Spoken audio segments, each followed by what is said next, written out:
May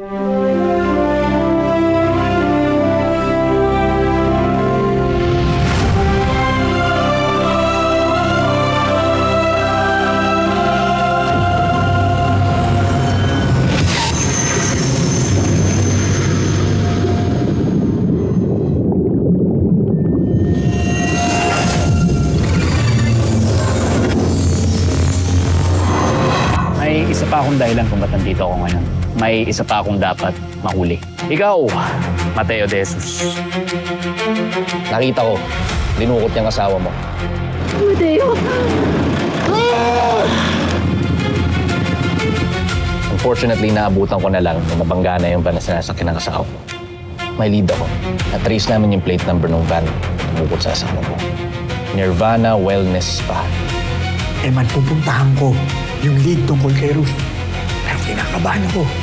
Bigyan mo ako ng konting panahon para malaman ko kung ano nangyari kay Ruth. Pag nakita ko siya, kasama ko siya.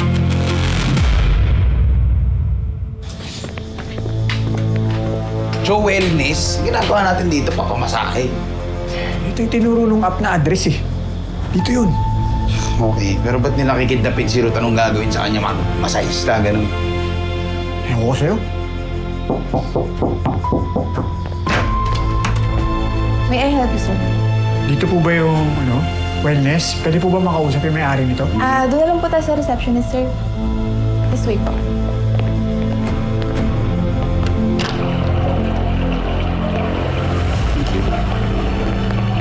Good day, sirs. Welcome to the Oasis Wellness Club. May I have your membership card po? Wala po kaming card eh. Okay lang kami. Okay. Do you wanna avail our membership card po? Hindi po kami magpapamember. Kailangan lang po namin makausap yung may-ari nitong lugar na to. Sino po sila? May appointment po ba kayo sa kanya? Wala po. Pero miss, kailangan nga po namin makausap yung may-ari. Sorry po, sir, pero we are a private wellness resort, so only our exclusive members can book an appointment with the owner. Pasensya na, wala kaming pera. Hindi kami mayaman.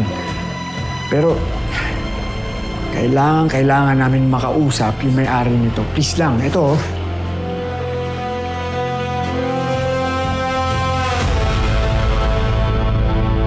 Nag-crash yung sasakyan na yan kamakailan lang. At nakarehistro yung sasakyan na yan dito sa may-ari ng lugar na to. Kaya miss, pakiusap lang. Pakitawag na yung may-ari.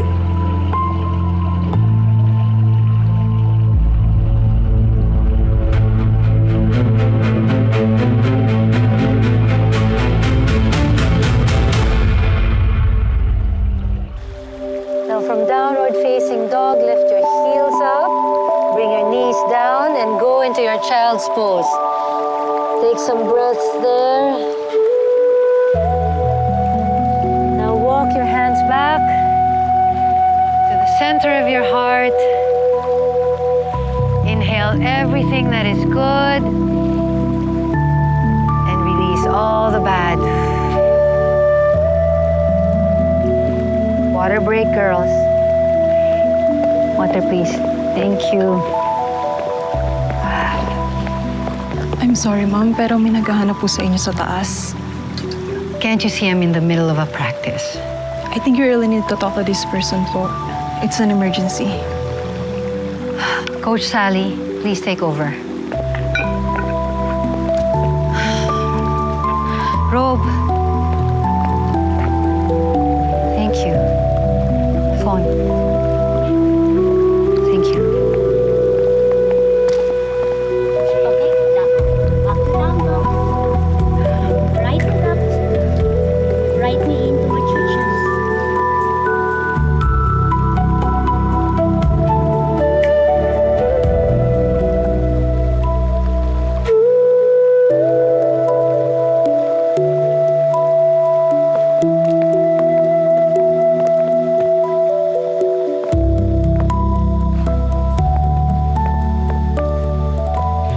Sila po yung naghahanap sa inyo, ma'am.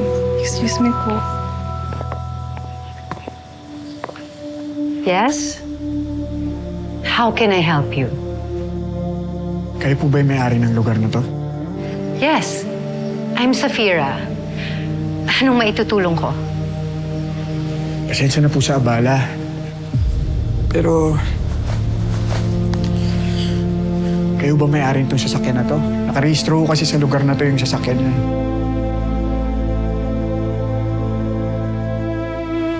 Paano niyo nakuha to? This car was carnapped from me 1 year ago. I mean, tagal ko na itong hinahanap. Ano ka?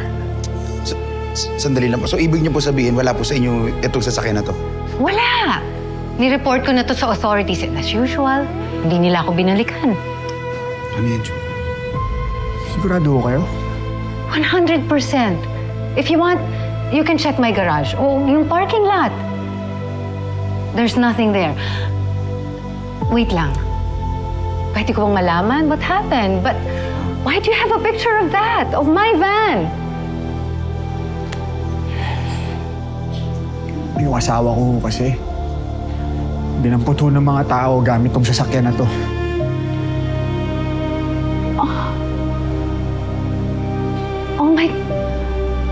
Oh my God, I'm so sorry. That's so bad. How's your wife? Yun o, hinahanap ko kaso wala na po dun sa sasakyan. Nung pinuntahan ho ng pulis, nakakita na sa mga dumukot po sa kanya. Kaya ito na po yung nadatnan ko.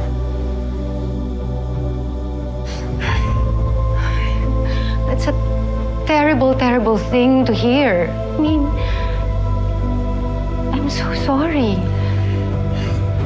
And let me know how I can help you. Okay lang ho. Pasensya na ho Sorry. Sa abala po. Sige po, mauna na po kami. I didn't even get your name. Mateo de Jesus po. Mateo de Jesus. Well, Mateo, I'm sorry about what happened. I hope you find your wife. May the universe be kind. Sige po. Salamat.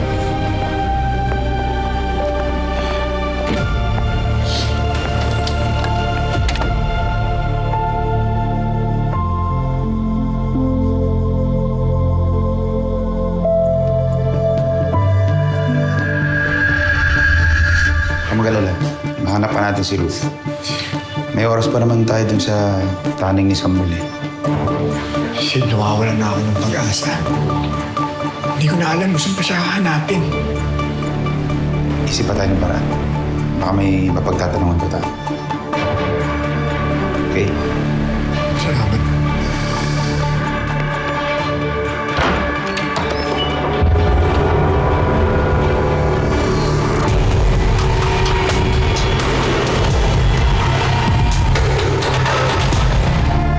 Priscilla? Mateo? Buhay ka?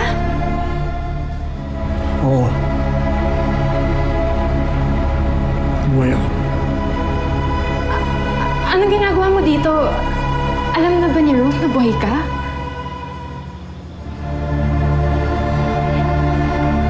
Sa ako na ipapaliwanag, Priscilla. Nawawala si Ruth.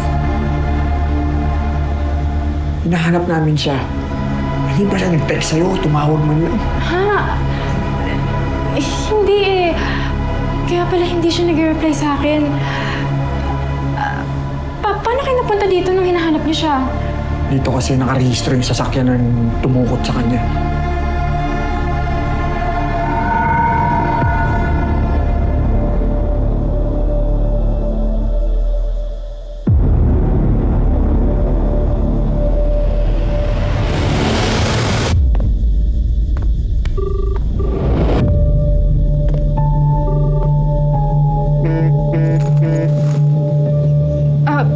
Sorry Mateo sasagutin ko muna to.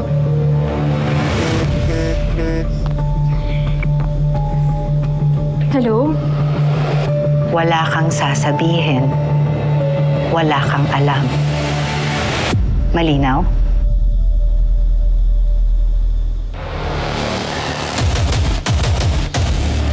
Opo.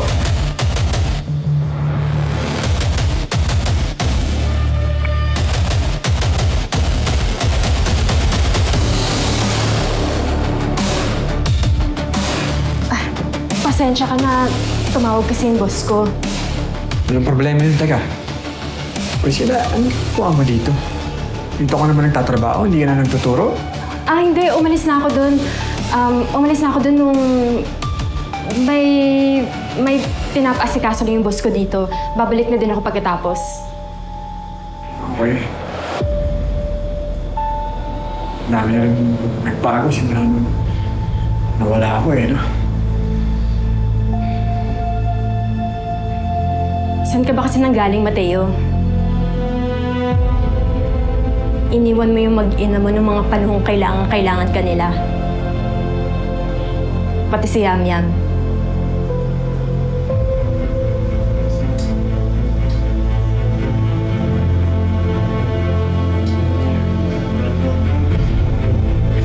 Iyo. Habang buhay ko, sisisiyan yung nangyari kila. Kaya nga at least, kay Ruth man lang, ay tama ko yung pagkakamali ko.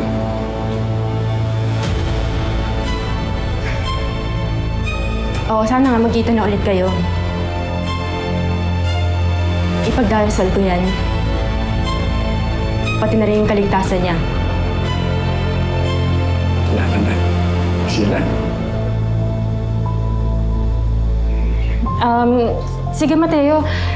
Mauna na ako kasi may asikasuhin pa ako dito. Mag-ingat kayo. Salamat, pero sakali man lang makausap ko si Ruth. Sabi sa amin. Salamat. Oo naman. Sige.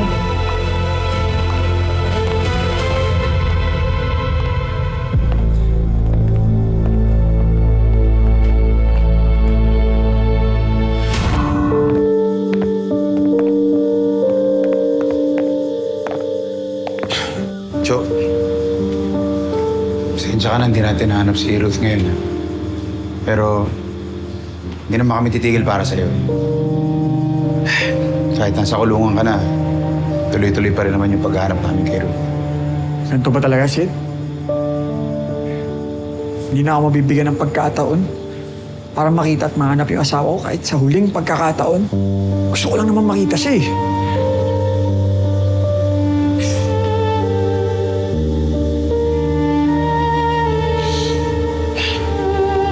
Tara na, Jo. Mali, Sid. Puntahan lang ako. Dadaan na sa ano? Punta, bakit? Basta may dadaanan lang ako.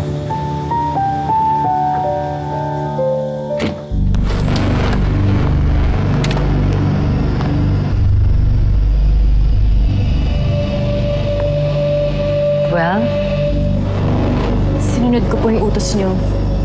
Wala akong sinabi. very good.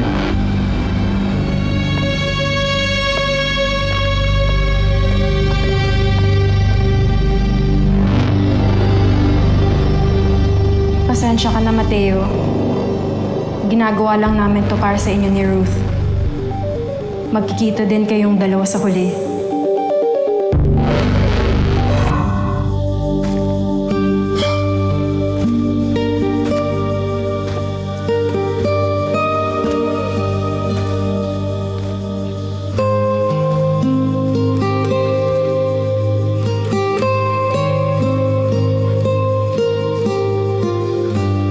Iman? Pwede kitang makausap. Kailangan kita.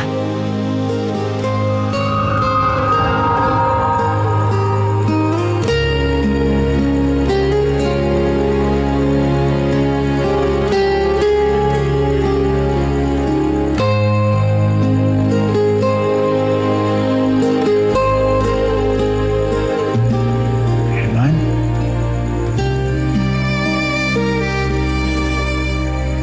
Iman?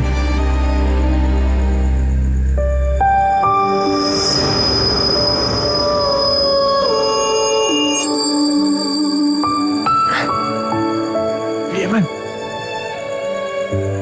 Hindi, nandito ka. Anong bumabagabag sa'yo, Mateo?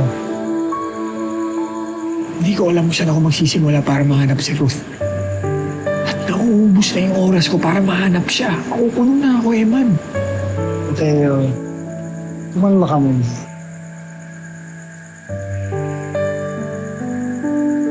Anong nais mo sabihin?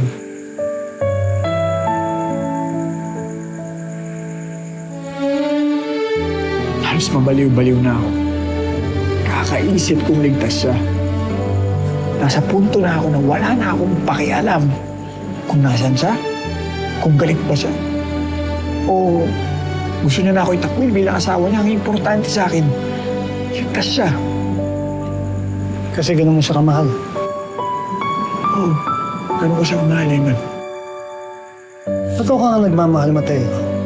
Kaya magtiwala ka lang na buhay at ligtas ang asawa mo. Sapat ba ang magtiwala lang, Eman? Wala bang kasiguraduhan na ligtas siya? Para sa kapanatagan ko? Ang tunay na kapanatagan ay hindi bunga ng kasiguraduhan. Nagmumula ito sa pagtiwala. At ang tunay na pagtitiwala ay nagmumula sa pananampalataya. Dahil ganyan tayo mahalin ng Diyos, Mateo. Mapabuti lang tayo kahit itakwil natin siya ng paulit-ulit.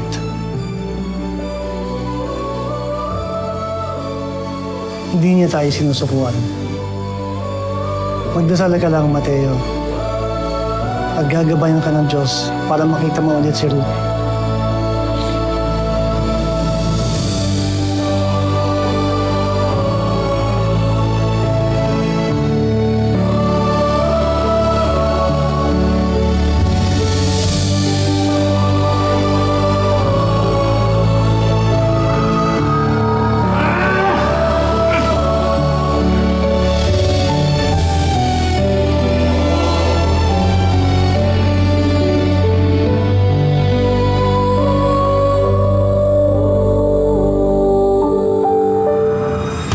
Ayoko pa mamukulong si Kuya Joe. Anong problema? Si Aaron kasi nalagay sa alanganin, so niligtas ko siya. Dinala mo siya dito? Gov, hanap na namin si Mateo. Dalhin ang rin ang ulo ni Mateo de Jesus. Hindi ko kilala itong mga to.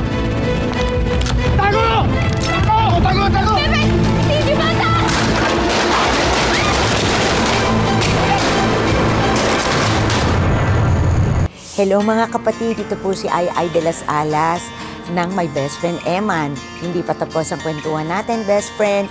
I-click mo na ang next video at panoorin mo pa ang kwento ni Mateo at mag-subscribe sa TV5 YouTube channel.